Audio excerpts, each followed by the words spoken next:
years ago, NASCAR made an announcement that sent a seismic shift through the racing landscape at the Bristol Motor Speedway. Dirt will once again be flying at the high banks of Bristol Motor Speedway. This season, the Bristol Motor Speedway will return to its natural state. It feels like you're racing inside of a football stadium. The atmosphere is very similar to where the crowd is spread out about like it would be at a football game. But you're seeing racing cars instead. I'm excited to be back on the concrete again. I think the racing will be good, and I'm just excited to get out there and kind of enjoy that racetrack. Back on solid concrete grounds. This track at times is one of the toughest in the sport. Bristol's a place where you just have to be perfect, especially with the next-gen car. It's gotten a lot more difficult to pass. But drivers say they can't get enough. I like dirt racing. I just didn't like it at Bristol at all. It just wasn't for me. I love that racetrack on concrete. I think we've had some fantastic races there. Because Bristol International Speedway invites you to the first annual Volunteer 500. Here comes Ernest. He hits Labonte. Labonte spins in turn two. The sold-out crowd on its feet here at Bristol as they cheer Mark Martin across the finish line. Elliott Sadler set to pull off the Bristol upset and take the Wood Brothers back to victory lane at Bristol Motor Speedway. I'm ready to rip somebody's freaking head off. It's Bristol, baby. it's a new date and a new look. That's also an old date and an old look to the Bristol Motor Speedway as the spring race returns to concrete and a more traditional March race day. It's something that drivers and fans have been hoping for ever since NASCAR started racing on the dirt here at Bristol 3 years ago, because they feel like this race provides some of the best racing of the year. News 5's Cole Johnson joins us now with more on returning Bristol back to the concrete. It's a sound that rang throughout the sport of racing when it was announced last fall, ditching the dirt and back to concrete. Sunday will mark the first time in 3 years that Bristol will run its spring race on its traditional surface. So what was the overall consensus across the board? Let's find out. It was a 3-year run of kicking up dirt in East Tennessee. The last checkered flag going to Christopher Bell in the number 20 Toyota. But that era is over, to the joy of many. I think we all are. We're excited about that. It's definitely better than dirt. Unless it's on concrete, it's not a real race. Certainly, as a purist, I love seeing it back on the concrete. For others, not so much. I might be one of the few that's sad about it. I've always really loved the dirt racing. Last year, I thought the dirt race was fantastic. Like, the track was really wide and slick. I didn't have too many feelings either way. And like Blaney, there are others with a love-hate relationship. I actually enjoy racing in dirt, but I feel like NASCAR and Bristol, you're just not made for that, in my opinion. It is what it is, right? Like I've had a lot of fun at Bristol, whether it's been concrete or dirt. For those that are excited, they factor in things from logistics to enjoyability. To me, Bristol is too great a racetrack to be doing gimmicky things. That's my personal opinion. The dirt was a great 3-year experiment, but the racing at Bristol is so good on the concrete that, I kind of hated to lose a date to dirt. For others, it simply comes down to tradition and the thrill of 500 concrete laps. Just go and race the surface that's there on purpose. I'm glad that dirt's back in the ground and we can just focus on the concrete, which is what that place is meant to be. Nonetheless, the switch is imminent. Bristol going back to the roots. It's classic Food City 500, and I think it's really what people have come to expect and love here in Bristol. The dirt was great for a few years, but it's time to get back to racing the way it ought to be in Bristol. So whether you like it or not as a fan or a driver, the concrete is indeed back. Round 1 of the 2024 Cup Series season in Bristol coming up. Besides the return to the concrete, Bristol has taken on a little bit more of a retro feel this weekend. These red and white painted walls that were made famous by Winston in the 1980s and 90s. Take a look at the track from the air. It has a different feel. It's a cool piece of history, but will affect the driver's perspective during the race. I know they've been black for so long, just for to have some contrast, right? The concrete has been so bright white that you needed something to know where you were at on track, especially as we've moved up to run the fence in the last handful of years. So it was more important to have that that visual. And so now coming back, I mean that's neat to me. I always like going back and bringing a little bit of a nostalgic feel to anything really. The black walls really were difficult to see for the driver's standpoint, especially at night. I always liked colored walls, so I think the red and white is a very good change, and certainly anything that kind of brings us back to that is good, and it's super helpful for the visuals for the drivers as well. This weekend's race also marks a return to a more traditional March race date after racing in April for the past 10 years. News 5's Lauren Bradford did some digging into racing in March and found out what drivers think about racing on St. Patrick's Day. Taking a walk back through history, there's one thing that Bristol is no stranger to, and that's racing on the holidays. While drivers have spent Easter in Bristol for the past 2 years, in 2024, the last great Coliseum is trading in the Easter Bunny for a leprechaun as drivers hit the concrete looking for luck to be on their side for a St. Patrick's Day race. Holds on to the lead and takes the checkered flag. 1957 was the first time drivers hit the track on the day to celebrate the Irish, and although that race wasn't at Bristol, it is the track that's hosted the most St. Patrick's Day races. Bristol has hosted 3 races on St. Patrick's Day in the past. This will be the 4th, and that's more than any other track. Some big names have captured the luck of the Irish, with David Pearson striking gold with his win in '68, kickstarting his season that ended in a championship, and a second straight in '69. That was his first win of the 1968 season, and he went on to win the 1968 championship as well as the 1969 championship. So running on St. Patrick's Day, winning in the Ford, looks like it brought some pretty good fortune to David Pearson. 74's winner was a big one for the NASCAR community, who this year mourns the loss of the great Cale Yarborough. And last but not least was Casey Kane, taking the top spot in 2013. Who will win this time around? Well, it's up for grabs, and while Kyle Busch didn't feel very lucky coming in second in 2013, he is the only current driver with a St. Patrick's Day win on his resume, taking the win in 2019. Kyle will be the only driver competing at Bristol on St. Patrick's Day that has a St. Patrick's Day win. He'll have his work cut out for him, though, with every driver trying to make the holiday race worth the time away from home. I would rather not race on the holidays. I'm not going to lie. That would be the best of both worlds for a driver. You get to have your family time, you get to have your race time, but it doesn't work out like that sometimes. We got to be adults too. The drivers will all be pedal to the metal, pressing their luck, hoping they find a checkered flag instead of a pot of gold at the end of the race. Reporting from Bristol Motor Speedway, I'm Lauren Bradford. He is one of the most iconic names in all of sport. There are guys in other sports, well, whether it be Tiger Woods, whether it be Michael Jordan, whether it be Tom Brady, it just transcends their sport. Still to come on It's Bristol Baby, we will celebrate 75 years of the Petty family in NASCAR. Plus, he is one of the winningest drivers in Bristol Motor Speedway history. We will look back on the life and legacy of Cale Yarborough.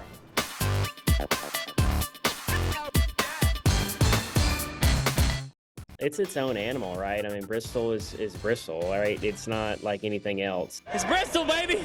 There are few athletes that you can recognize by one name or one article of clothing. But then again, few are known as the king of their sport.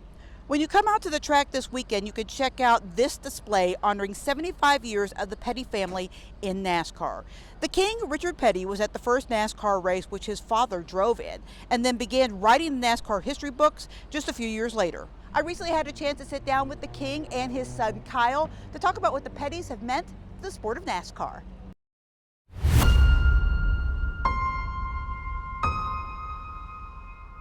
Few athletes are instantly recognized by one name, even fewer by one article of clothing. But then again, few are at the level of Richard Petty. There's athletes in certain sports that do transcend, but you take them out of that context and people recognize them still, and that's the way he is. He changed the sport not only in the generation when he was most successful, but every generation after. Nicknamed the King by the media in the mid-60s, I'd rather be called that and a lot of other things. Petty and his family have been a part of the sport since its inception, with his father running the first NASCAR race 75 years ago. I went to the very first race, Cup race that NASCAR had in 1949. The Petty family accomplishments since then read like a guide to the biggest races and the biggest moments in the sport. Some of his records that he has made, they're never going to be touched because of the amount of races we run, because of where we're at in the sport. But for the King and his Petty court, the legacy is about so much more than what Richard has done on the track. I did nothing by myself.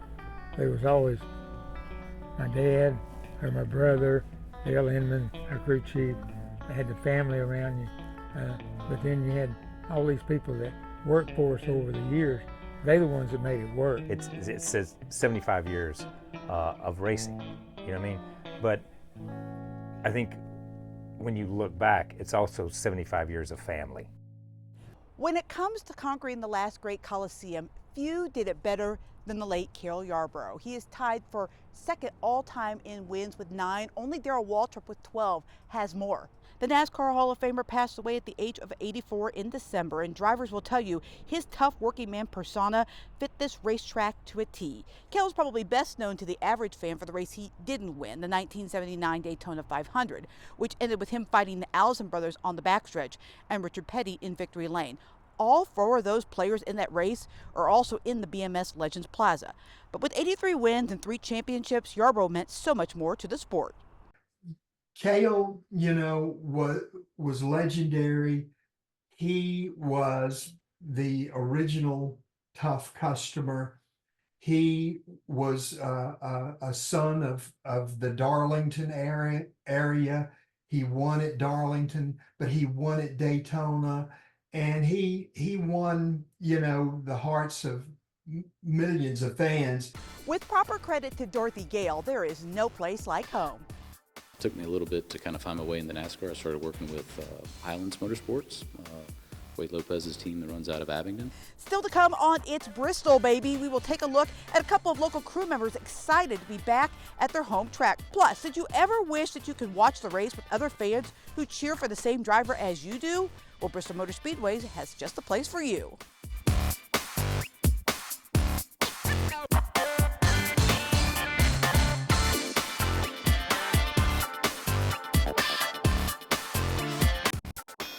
Unless it's on concrete, it's not a real race. But the Bristol track is a great racetrack. Fans love it. It's Bristol, baby! Walk up and down pit road and you will find dozens of crew members with connections to Southwest Virginia and the Tri-Cities. But you'll find even more in the race shops. Let's bring in News 5's Cole Johnson now. He spoke to one member of Team Pensky who cut his teeth working on cars in his hometown of Abingdon.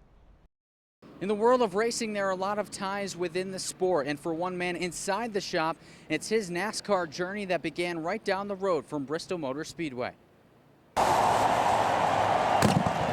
For Ben Atkins, his life wasn't always about the need for speed. Yeah, growing up, I was not racing. From an active standpoint, I was, played baseball, basketball, type of thing. But growing up in Abingdon, it may have been the thrill of the world's fastest half mile that helped steer his interest. Growing up, I didn't, was a fan of Bristol and went to the racetrack. Watching, the show there, it really gets you excited about it. But I didn't know that was what I was going to do until I went to college. While earning a mechanical engineering degree at Duke University, it was car development that caught his eye. Atkins getting his hands dirty at his hometown shop at Highland Motorsports. Fast forward to 2024, now in his 16th season within the Pensky team shop, year 10 as fabrication manager. Very, very proud to be part of Pensky. What a great organization, and then they've taught me so much. Learning how Mr. Pensky operates and then the preparation that it takes. Learned a lot about how much effort it takes to really get the results you want. I think it's one of Roger's phrases: effort equals results, and it's real. I've learned so much about when I thought I was working hard, there was another level to take. And as Atkins prepares for another year close to his hometown roots, he reflects on his track to NASCAR, simply being part of a team. It is a team sport, and appreciating all that and seeing how much we have grown as a team, working together is a lot of it. Atkins will now sit back and hope his work can help contribute to a Team Pensky trip to Victory Lane on Sunday evening. There's another member of Team Pensky with Tennessee ties looking forward to his return to the Volunteer State this weekend. Competition director Travis Geisler is a Vanderbilt graduate and actually gave it a go as a driver racing across the short tracks of Tennessee from Bristol to Memphis before becoming a crew member and eventually a crew chief at Team Pensky. He says there's always something special about returning to his home state. Fortunate enough to get the crew chief role with Sam Hornish on the 77, and actually Bristol was the first race I ever crew chief, so that's a heck of a place to get thrown in, I'll tell you that. The pace of that place is pretty difficult, but continuing on, just was able to get the opportunity to be a competition director here when that team kind of changed and we moved around, so it's been amazing 14 years. At most sporting events, there are only 2 teams to choose from, but in NASCAR, there can be up to 40 different options. So finding that fan camaraderie can be kind of tough.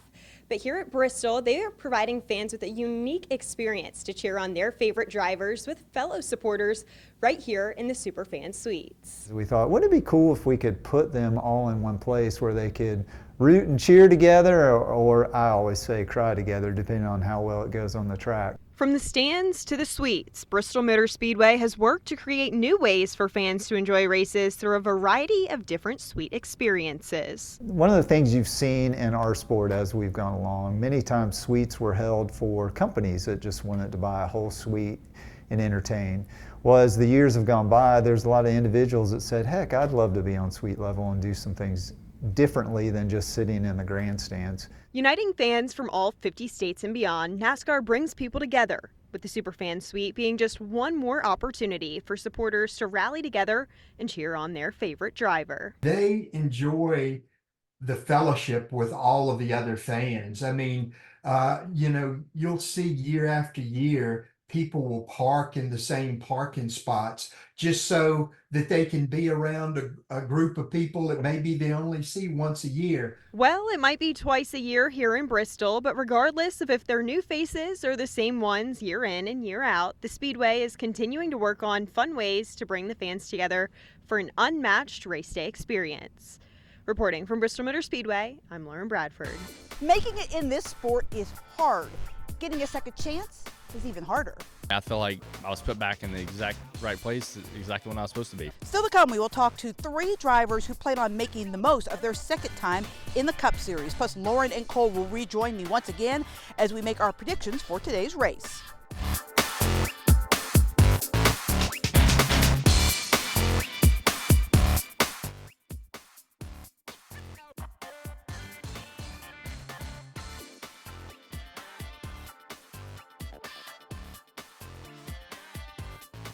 It's tough, it's tough to put together a good 500 laps there. And I feel like the challenges for that race is just kind of keeping up with the track changing. It's Bristol, baby! Getting a shot in NASCAR's top series is hard, and if you don't make it, drivers can find themselves out of the series or out of the sport completely. This season, there are 3 drivers in the Cup Series that are getting a second chance, and they're hoping to make the most of that opportunity. They say you never get a second chance to make a first impression. Thankfully for Daniel Hemrick, John Hunter Nemechek, and Noah Gragson, that has not been the case in their NASCAR careers. Just a small group of folks that don't ever kind of let a small life lesson, some people call it a loss, I call it a life lesson, get in the way of letting you get to where you want to get to. Hemrick drove one season in the 8 car for Richard Childress Racing before being bumped for Tyler Reddick. He ended up back in the Xfinity Series where he won a championship for Colleague Racing, the team that has brought him back to the Cup Series this year. Firm believer in things work out just what they're supposed to when they're supposed to, and to me that's what this journey's been about. The journey is not over. I've enjoyed the kind of the path I've been on in my particular story itself, and I just try to just live in the fact that it's mine. Nemechek drove one season for Front Row Motorsports in the Cup Series, finishing 28th in points. But after successful runs in the Truck and Xfinity Series for Kyle Busch Motorsports and Joe Gibbs Racing, he's getting another shot with Legacy Motor Club. Being able to be back in the Cup Series, huge opportunity for myself, being able to join Legacy Motor Club with Toyota, TRD, a lot of great partners. For Gragson, he didn't have to drop back down to a lower series. But after losing his job at Legacy after a social media post got him suspended from NASCAR, he's getting his second chance this season at Stewart-Haas Racing. I'm grateful to get back. It's a challenging sport. It's cutthroat and it's hard to stay around. So which drivers should you be watching for this weekend? Let's go around the horn with our two reporters, starting with News 5's Lauren Bradford. I'm standing here in Victory Lane, a place that's quite familiar to my pick, the only guy that has ever swept all 3 races in a weekend. He has the most wins here at Bristol of all active drivers. He's also the only driver to have won on St. Patrick's Day that's currently racing, and that is Kyle Busch. I think that he will pull it out. The Chevrolets have been killing it early this season, and I think he gets his first win of the season here in Bristol. So it's so tough to just pick one singular driver out of this great field to take the checkered flag and get to victory lane on Sunday evening when there are so many drivers that do a good job here in Bristol, whether it be from the past or the present, but we're being forced to show our cards here and pick a winner. Someone who I really liked who ran a good race back in September was Kyle Larson, and he actually nabbed a win back in the September of 2021, so he might be due for a win here in Bristol, so I got to go there with Kyle Larson and a win for Team Hendrick Motorsports. I'm going to go with Tyler Reddick. Reddick had a Bristol win in his grasp 2 years ago on the dirt and then got wiped out in the final corner. Back on the concrete, I think Reddick has been one of the top Toyotas over the last year and a half, and I think he's a guy to watch this weekend. You can see today's race on our sister station, Fox 39 WEMT. The pre-race starts in just moments, and you can check out our post-race coverage over on News 5 WCYB tonight at 6 o'clock. For Lauren Bradford and Cole Johnson, I'm Heather Williams. Enjoy the race. It's Bristol, baby.